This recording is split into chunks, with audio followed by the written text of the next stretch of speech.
আরে এত লোকের ভিড় জমেছে কেন এখানে? সবাই কি নাটক দেখতে এসেছো তোমরা? বাবু, বাবু, আপনি ওদের চলে যেতে বলছেন না কেন? হরিপদ, আমার আদরের মেয়ে আমার মুখ পুড়িয়েছে। সেই পোড়া মুখ দেখবার অধিকার কি গ্রামবাসীদের নেই? এভাবে বলবেন না বাবু। পূজা মা চলে গেছে, তাতে কি হয়েছে? তুই এ কথা বলছো হরিপদ? পুরো গ্রামবাসীর সামনে আমাকে ছোট করেছে। গেল তো গেল, কোথাকার এক ছোট লোকের সাথে গেল। এরপরেও তুমি বলবে কি হয়েছে তাতে? আমি আসলে সেভাবে বলতে চাইনি বাবু। আপনি মাথা গরম করবেন না। যা হবার তা তো হয়েই গেছে। আমার এখন জ্ঞান শুনতে ভালো লাগছে না হরিপদ। ছি ছি বাবু, আমি আপনাকে জ্ঞান দেওয়ার কে? আমি এক মুখ্য সূক্ষ্ম মানুষ। তাহলে কি সান্ত্বনা দিচ্ছ তুমি? কোনো সান্ত্বনায় কাজ হবে না এখন আর। ও যেমন আমাকে প্রয়োজন মনে করেনি, তাহলে ওকেও আমার প্রয়োজন নেই আর। আমি ভুলে যাব পূজা বলে আমার কোনো মেয়ে কোনো কালে ছিল বা আছে। আমার একটাই মেয়ে আছে, নাম সৃজা। পূজা বলে আমি কাউকে চিনি না। এসব কি কথা বাবু? এসব বলতে নেই, এ তো অমঙ্গল হয়। এর থেকে বড় অমঙ্গল আমার জন্য কি হতে পারে? তুমি জেনে রাখো হরিপদ, আমি আমার এই মেয়েকে কোনো দিন ঘরে ঢুকতে দেব না। আমার বাড়ির দরজা ওর জন্য সারা জীবন বন্ধ। জানো তো, বাবা না প্রচণ্ড রাগ করে আছেন পূজার উপরে। বলে দিয়েছে জীবনে আর কোনো দিনও বাড়িতে ঢুকতে দেবে না ওকে। হরিপদ কাকু যদিও বোঝানোর চেষ্টা করেছিল, কিন্তু কাজ হলো না। উল্টে বাবা কথা শুনিয়ে দিয়েছেন। বাবা বলেছেন যে পূজা বলে তার যে কোনো মেয়ে ছিল সেটাই তিনি ভুলে যাবেন। বাবার এই রাগ এত সহজে তো কমবে বলে মনে হয় না। ভালোই করেছে। ওসব ভিখিরি ছোট লোককে বাড়িতে ঢুকতে না দেওয়াই ভালো। শেষে দেখা যাবে ফের আরো একবার বাবার মান সম্মান যাবে। পূজা কি কাজটা করলো বলো তো? ওর কি কখনো বুদ্ধি শুদ্ধি হবে না? একটা ভালো ছেলের সাথে যদি সম্পর্ক হতো তাহলে না হয় বাবা ভেবে দেখতো বিষয়টা। কিন্তু এমন একজনের সাথে সম্পর্কে জড়ালো যে বাবা কাউকে মুখ পর্যন্ত দেখাতে পারছে না। তার উপর আবার গেল পালিয়ে। আমাদের বংশে এই ছোট লোকই কারবার হয় বলো তো? নিশ্চিত ওই ভিখিরিটা তোমার বোনের মাথা চিবিয়ে খেয়েছে। তা বাবা নেমন্তন্ন দিল কবে? এই তো 3 দিন পরেই নেমন্তন্ন করেছে। মহাভোজের আয়োজন হবে। তা তোমার বোনকেও তো দিতে হবে। একদম না। ওই ভিখারিদের সাথে বসে আমি অন্তত খেতে পারবো না। যদি ওদের নেমন্তন্ন করা হয় তাহলে আমি বলে দেব, আমি কিন্তু যাব না। ঠিক আছে, বাবাকে বলি দিও। আমিও কিন্তু তাহলে যাব না। ওসব ফকির মিসকিনদের সাথে আমার যায় না। আমাদের বুঝি যায়? আমরা কত বড় ঘরের, তুমি তো জানো। জানি গো জানি, বাবাকে বারণ করে দিতে বললাম তো। এত বড় মাছ আনলে আজ? মাছটা বেশ বড় গো। এত খুশি হচ্ছ যে? তোমাদের বাড়িতে তো এসব সাধারণ ব্যাপার। এতটুকু মাছ তোমাদের বাড়ির কাজের লোকেরাও খায় না, আর তুমি সেটা দেখে খুশি হচ্ছ। আমার বাবার বাড়িতে কি হতো না হতো তা দিয়ে আমি কি করব বলো তো? মেয়েদের আসল ঠিকানা হলো তার শ্বশুর বাড়ি। আমার শ্বশুর বাড়ি যেমন, আমাকে তো তেমনই থাকতে হবে। তাছাড়া তুমি ভালোবেসে পুঁটি মাছ আনলেও সেই পুঁটি মাছের কাছে ও বাড়ির বড় বড় রুই কাতলা কিছুই না। তুমি যে কি বলো না পূজা। আচ্ছা বেশ, মাছটা ধুয়ে কেটে বেশ মজা করে রান্না করো তো দেখি। দুজনে মিলে আরাম করে খাবো। হ্যাঁ হ্যাঁ, তাই করব। কতদিন পর মাছ। তবে আমার খুব চিন্তা হচ্ছে জানো। কেন, কি হলো আবার? বাবার কি অবস্থা সেটা একবার জানতেও পারলাম না। তোমার মন খারাপ হচ্ছে বুঝি? কিছুটা হচ্ছে। বাবা মেনে নিতে পারেনি তো। যদি আমার হাতে কোনো উপায় থাকতো তবে আমি নিজেই তোমাকে তোমার বাবার সাথে দেখা করবার ব্যবস্থা করে দিতাম, কিন্তু বিশ্বাস করো আমার হাতে কোনো উপায় নেই। তা তো আমি ভালো করেই জানি। বাবা তো তোমার আর আমার মুখও দেখতে চায় না। চিন্তা করো না পূজা, আমি একদিন সব ঠিক করে দেব। এই যে তোমার আত্মত্যাগ, এই আত্মত্যাগ তোমাকে পুরস্কার হিসেবে ফিরিয়ে দেব। কেউ তোমাকে আর বাজে কথা বলতে পারবে না।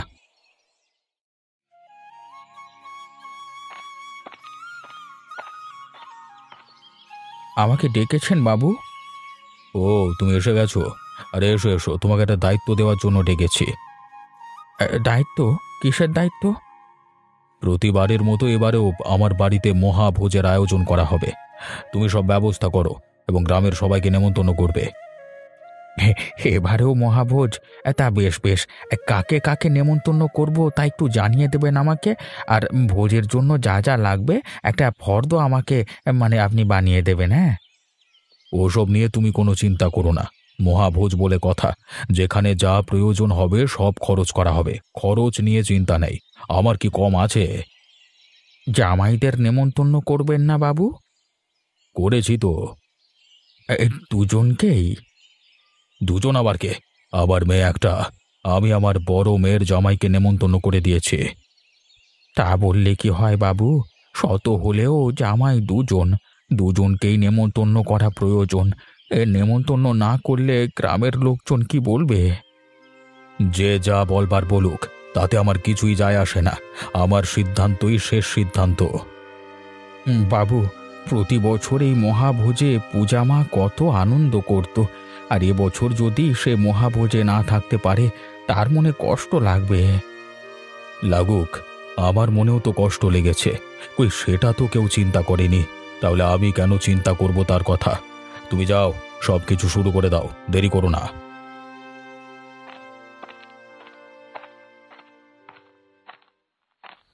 লতা, ও লতা, শুনছো গো? খুশির খবর আছে।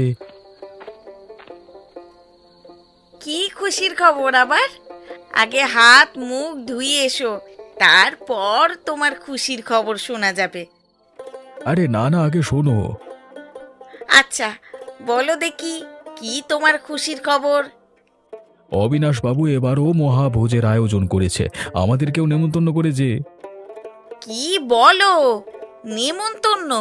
তাহলে তো মহাভোজের দায়িত্ব তোমার উপরেও কিছু পড়বে, কি বলো? হ্যাঁ, তা তো হবেই। হরিপদ কাকু আসলো বলে ওই তো বলতে না বলতেই কাকু এসে পড়েছে। কি হ্যাঁ, আমাকে নিয়ে কথা হচ্ছিল বুঝি? হ্যাঁ কাকু। নাও নাও, এখন চলেই আসলাম। বাজারের ফর্দ দিলাম, এই অনুযায়ী জোগাড় করবে, ভুল করো না যেন। না বাবু, প্রতি বছর এই দায়িত্ব পালন করে আসছি, ভুল করলে হয়? হ্যাঁ গো, সবাইকে কি নেমন্তন্ন করা হয়েছে? হ্যাঁ হ্যাঁ, সবাই কি করবে? অবিনাশ বাবুর ছোট জামাইকে নিমন্তন্ন করা হয়েছে? তা ঠিক জানি না করেছে কিনা। পরিস্থিতি যেমন তাতে মনে হয় না করবে। আমারও এসব নিয়ে কথা বলতে ভয় লাগে অবিনাশবাবুর সাথে। এমনিতেও মেয়ের উপরে রাগ, পরে সব রাগ এসে পড়বে আমার উপরে। ঠিকই বলেছ। কি দরকার কথা বলতে যাওয়ার? ওসব বড় লোকের কাজ কারবার কি আর আমরা ভালো জানি? কে কে ওখানে? অন্ধকারে কে দাঁড়িয়ে আছেন? সামনে আসুন, সামনে আসুন বলছি। বাবা, তুমি আর এত রাতে আমার বাড়িতে? আমি কি স্বপ্ন দেখছি? এ যেন আমার পরম সৌভাগ্য বাবা। আমি কল্পনাও করিনি জানো যে আমার বাড়িতে তুমি আসবে। এসো এসো, ভেতরে এসো।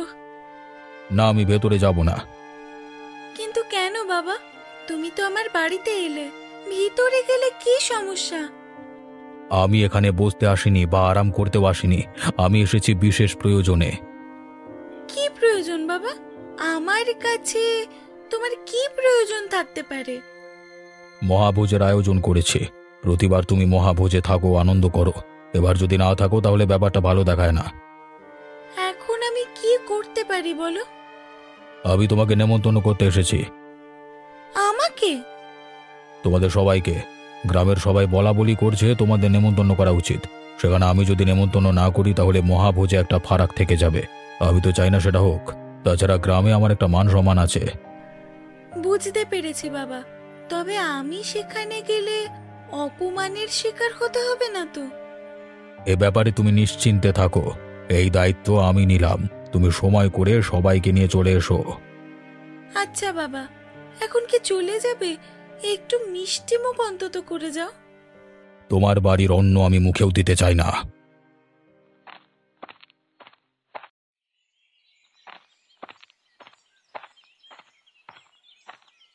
সৃজা, কেমন আছো তোমরা?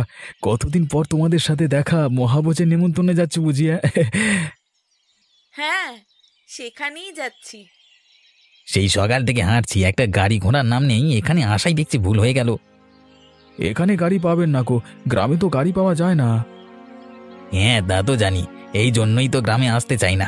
তোমরা যে কিভাবে থাকো এখানে, মস্করা করছো আমার সাথে। আমি বাঁচি না যন্ত্রণায়, আর এই গরিব ছোট লোক আসছে আমার সাথে মস্করা করতে।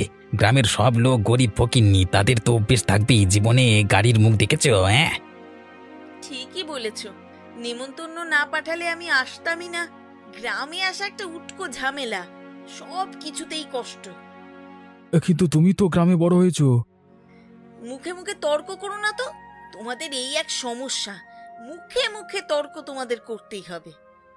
আরে বাদ দাও তো, এদের সাথে কথা বলাই ভুল হয়েছে। আমি আর কখনোই গ্রামে আসবো না। গ্রামে আসলেও তোমার বাবাকে বলবে ব্যবস্থা করতে। এই গ্রামের রাস্তা দিয়ে আমি হেঁটে যেতে পারবো না। আমি বা পারছি কই বলো তো? চলো চলো, আর দেরি করা ঠিক হবে না। রোদে ঘেমে একেবারে একাকার হয়ে গেছি। উফ, সূর্যটাও যেন আজকে পিছু ছাড়ছে না। চলো চলো, পুরা কপাল আমার।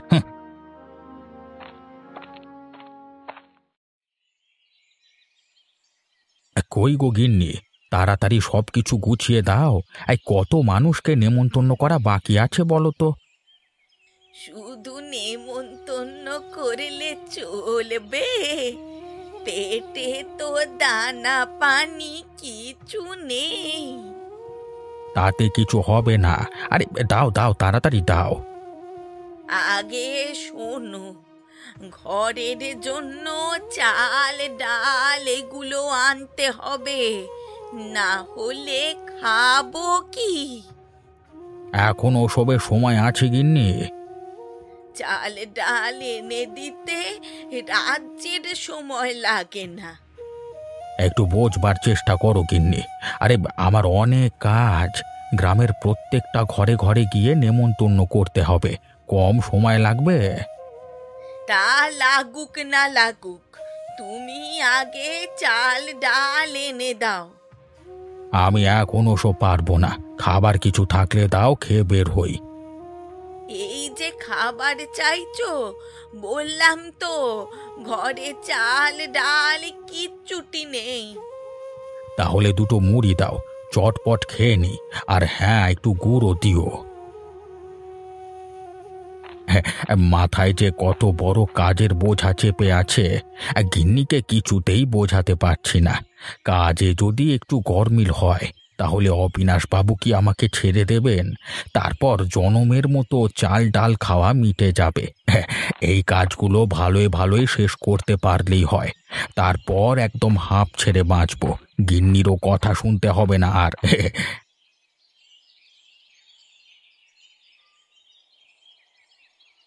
আর খাওয়ার সময় নাই গিন্নি, আমি বের হলাম, তুমি খেয়ে নিও সময় করে।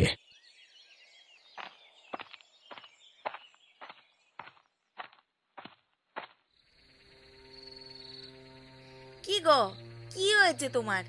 এভাবে মন খারাপ করে বসে আছো কেন? কিছু কি হয়েছে?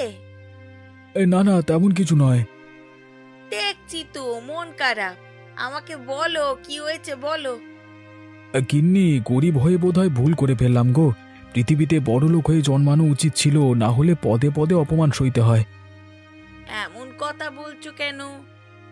আজকে সকালে রাস্তা দিয়ে যাচ্ছিলাম, দেখলাম অবিনাশবাবুর বড় মেয়ে এবং মেয়ের জামাই অবিনাশবাবুর বাড়িতে যাচ্ছে। হ্যাঁ তো কি হয়েছে? আমি গিয়ে কথা বললাম আপন ভেবে, ভাবলাম তারাও আমার সাথে আপন ভেবেই কথা বলবে, কিন্তু উল্টে আমাকে অপমান করে দিল।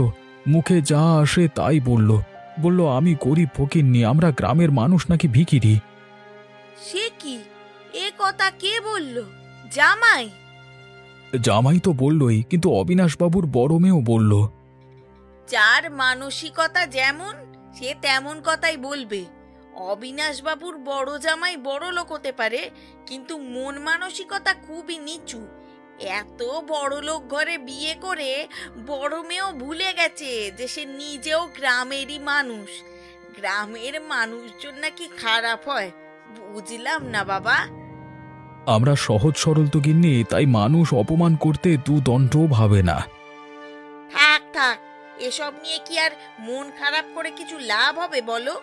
ওরা এমনই। আগামীকাল মহাভোজ আছে, সেখানে খেতে যেতে হবে না। মন খারাপ করে থেকো না, মন ঠিক করো, প্রস্তুতি নেও, মহাভোজের প্রস্তুতি।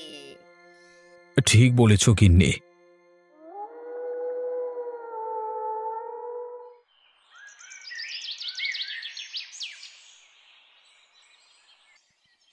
বাবু, মহাভোজের জন্য সব কিছু ঠিকঠাক। এখন আমাদের রান্না চাপাতে হবে। দুপুরের মধ্যে গ্রামের লোকজন জড়ো হয়ে যাবে সব। তার আগেই সমস্ত রান্না শেষ করতে হবে। হরিপদ কাকা, কত লোকের আয়োজন হয়েছে বলুন তো? তা হবে শখানেক। সমস্ত গ্রামের লোকজনকে নেমন্তন্ন করা হয়েছে তো। এত লোক, গ্রামের সব লোকজন নেমন্তন্ন করে কি লাভ? আমাদের মহাভোজে প্রতি বছর সবাইকে নেমন্তন্ন করা হয়। এত লোক খাইয়ে কি লাভ? শুধু শুধু টাকা নষ্ট। এতে মঙ্গল হয়। গ্রামের লোকজন আবার মঙ্গল অমঙ্গল বোঝে নাকি? তারা তো চেনে শুধু খাওয়া, ওরা শুধু শুধু খেতেই আসবে বাবা। এভাবে বলছো কেন জামাই? মানুষকে খাওয়ানো ভালো কাজ, সেটা গ্রাম আর শহর আছে নাকি? আপনার থেকে জ্ঞান নিতে হবে না আমার। যার সাথে দেখা হয় সেই শুধু জ্ঞান দেয়। গ্রামের কয়েকজন কাছের এবং গণ্যমান্য ব্যক্তিদের নেমন্তন্ন করলেই তো হতো নাকি? হ্যাঁ, বড় জামাইয়ের কথায় কিছু মনে করবে না। শহরে ছেলে তো, তাই বোঝে না তেমন কিছু গ্রামের নিয়ম কানুন। না বাবু, কিছু মনে করিনি। এখন কি করতে হবে বলুন তো? রান্নার সব কিছু ঠিকঠাক আছে তো? মানে ফর্দ সব মিলিয়ে নেওয়া হয়ে গেছে তো? হ্যাঁ বাবু, সে দায়িত্ব তো প্রতি বছর গোপালকেই দেওয়া হয়। সব কিছু ঠিকই আছে। তাহলে যাও যাও, গিয়ে রান্নার আয়োজন করো, কোনো কিছু যেন ভুল না হয়, ঠিক আছে? হ্যাঁ গো বুড়িমা, অবিনাশ বাবুর ছোট মেয়েটা এসেছে? শুনেছি তো এসেছে। কে নেমন্তন্ন করেছে? তোমাদের হরিপদ কাকু তো করেনি। মনে হয় অবিনাশ বাবু নিজেই করেছে। তিনি না করলে কি আর ওরা আসতো? তা ঠিক বলেছ। ওই তো পূজা আসছে। আরে আরে, তুমি কাজ করছো কেন? বাইরে আগে বুঝি করিনি তোমাদের সাথে এইসব?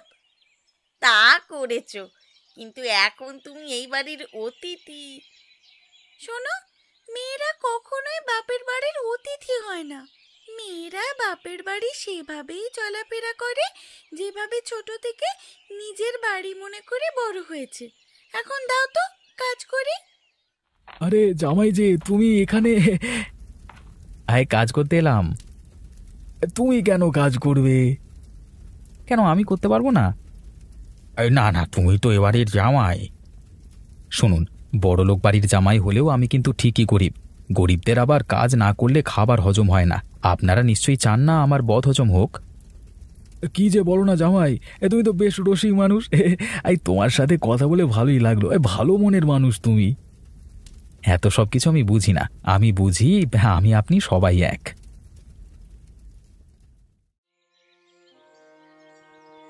বাবা, ওই ছোট লোক দুটো এখানে কি করছে? কাদের কথা বলছিস? ওই যে পূজা আর পলাশ। আমি নেমন্তন্ন করেছিলাম তাই এসেছে। তুমি নেমন্তন্ন করেছো? তুমি তো ওদের মেনেই নাওনি। নেমন্তন্ন করতে গেলে কেন? নেমন্তন্ন করলেই কি মেনে নেওয়া হয়? গ্রামের সবাই নেমন্তন্ন পেলে ওরাও পাবে, সেই হিসেবেই দাওয়াত করেছি। গ্রামের সবাই আর ওরা দুজন কি এক হলো? গ্রামের সবাই কি তোমার মান সম্মান ডুবিয়েছে? ডুবিয়েছে তো ওরা। তা যাই হোক, এসেছে, গ্রামের লোকজনের মতো খেয়ে চলে যাবে। কিন্তু সবাই তো অবিনাশ বাবুর মেয়ে আর জামাই হিসেবে ওদের সম্মান করছে। ওরা কি সম্মান পাওয়ার যোগ্য? এখন তো আর কিছু করবার নেই। করার অনেক কিছুই আছে বাবা। আপনি ওদের চলে যেতে বলুন, ওদের সাথে একসাথে খেতেও আমার কেমন লাগছে। এখন নেমন্তন্ন করে কিভাবে চলে যেতে বলি বলো তো? ঠিক আছে, ওরা এখানে থাকলে আমরা এখানে থাকবো না। তারপর গ্রামের লোক বলা বলি করবে আপনার বড় মেয়ে জামাই নেমন্তন্ন খেতে এসে ফিরে গেছে, এতে আপনার মান সম্মান থাকবে তো? আর আমাকে যদি এখান থেকে আজকে ফিরে যেতে হয় তাহলে আপনার মেয়েকে নিয়ে এ বাড়িতে কখনোই আসবো না, জীবনে না। কি চিন্তা করছো বাবা? তোমার জামাই যা বলছে ঠিক বলছে। এবার তুমি সিদ্ধান্ত নাও তুমি কি করবে। ঠিক আছে, চল।